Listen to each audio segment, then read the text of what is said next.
Next in line is Katie from Claremont. Katie, you're on News 96.5. Go ahead. Hi, yes. 20 years ago, my father had a will drawn up and had a trust made in an effort to alleviate probate taxes. All right. It's been 20 years. All the beneficiaries are myself and my siblings. We're asking him, what has he put in the trust? He's put absolutely no assets in the trust. So basically, this trust is just nothing, correct? Unless he proactively So far, your father has wasted his time and money.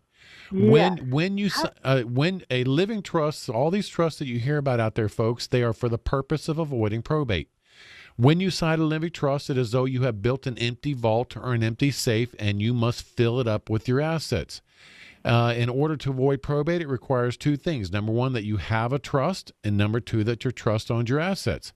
So, Katie, your dad's situation is not at all unusual, and I'm glad you've come to this realization while your dad's still alive, and you can help him get it fixed.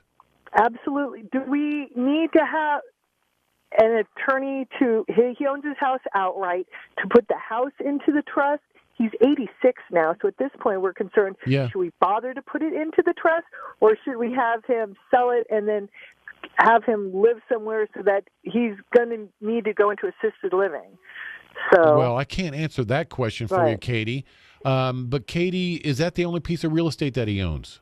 Yes, okay. His home outright, but he has vehicles and other large personal items. So, Katie, I'm all about avoiding probate, making things simple for the kids when mom and dad pass away. We often get clients like your dad, and we say, you know what, Dad, you have two choices. One is we can stick with this complicated trust and do the work that you haven't done so far, or two is we can abandon this trust and move over to simple tools to avoid probate. And your dad, it may be easier for him to comprehend and for you to understand if we get away from the trust and we go back to simple tools to avoid probate, Katie. We'd be happy to give you information about that. If you want to call or text Chrissy, we can talk to you on the phone, and that may be a better option for your dad. You can call or text Chrissy anytime, 407-808-8398. Of course, you can call our office anytime, Monday through Friday, 9 to 5. All the lawyers at my office, including me, we're always happy to give you a few minutes of free legal advice right over the telephone, Monday through Friday, 407-423-5561.